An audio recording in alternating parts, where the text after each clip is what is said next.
Bienvenue dans la nouvelle Peugeot 3008. Je vais décrire maintenant les fonctions de la navigation.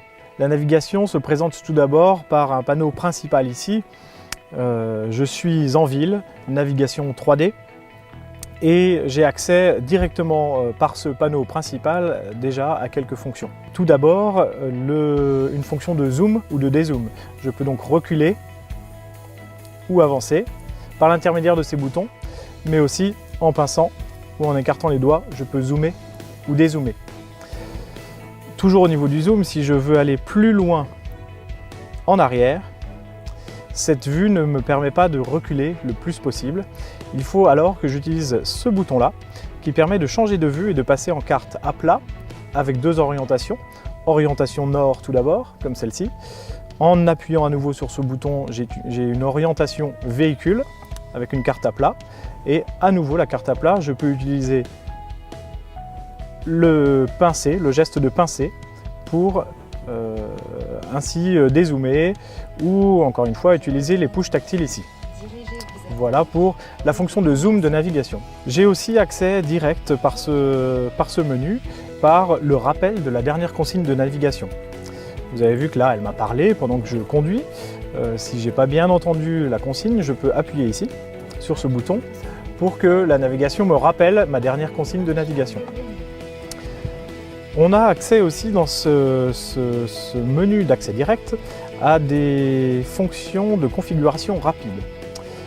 Par l'appui sur ce bouton de réglage de la carte, je peux activer ou désactiver l'affichage de certaines informations sur ma carte afin de l'alléger si elle est trop chargée ou afin de me concentrer sur les stations service par exemple si je ne sélectionne que les stations service.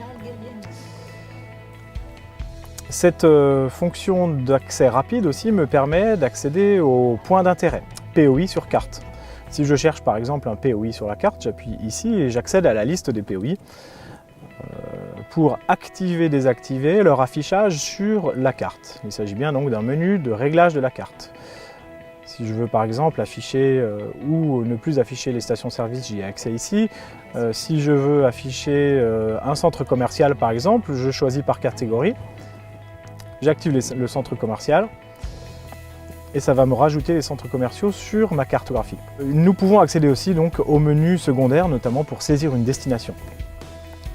Alors le mode de saisie de destination peut se faire de plusieurs manières. Le premier, c'est la saisie d'adresse habituelle. Je passe par une saisie de ma ville, puis de ma rue, puis du numéro. Je vérifie au préalable que le pays dans lequel je me trouve est bien le bon pays. Si je veux me rendre dans un autre pays, alors je commence par appuyer sur ce bouton pour choisir mon pays de destination et enfin pouvoir saisir mon adresse. On ne trouvera pas une ville comme Marseille dans un autre pays. Il faut bien avoir une attention particulière au pays sélectionné avant de rechercher sa ville. Je vais donc chercher ma ville, je la saisis par le clavier numérique. J'ai des propositions qui me sont faites ici, j'en sélectionne une, Paris par exemple. Puis je cherche la rue de Rivoli par exemple. Elle m'est présentée ici, je la sélectionne. Une fois ma rue sélectionnée, je choisis un numéro. Il m'en prend un, je le confirme en appuyant sur le bouton de validation. Je confirme mon adresse enfin pour aller à ma nouvelle destination saisie manuellement. J'ai ce panneau de critères de guidage qui me demande de sélectionner le type de guidage, activer ou non les autoroutes, les péages, les ferries et la prise en compte du trafic de manière automatique ou manuelle. Je valide enfin ma destination et je suis guidé par mon système. Alors, autre solution alternative, c'est toujours de passer par ce menu mais dans mes destinations. Mes destinations présentent trois onglets. Le premier onglet est l'onglet destination préférée. J'ai rempli au préalable ma maison, mon travail, mais aussi quelques destinations préférées à qui j'ai pu donner quelques noms. Je peux les sélectionner pour y être guidé. J'ai aussi mes dernières destinations récentes qui s'affichent ici dans la liste. Je peux donc récupérer une adresse saisie au préalable ou sinon les effacer une à une si je veux les faire disparaître de ma liste par exemple. Et enfin le dernier onglet récupère les contacts de mon téléphone pour directement être guidé vers le contact de mon téléphone, mémorisé dans le carnet d'adresses de mon téléphone. Voilà pour mes destinations. Je peux aussi saisir une adresse par point d'intérêt, je peux aussi faire une recherche libre de destination. Je peux bien entendu, comme cela vous est présenté dans un autre film, saisir mon adresse par la voix, avec la reconnaissance vocale.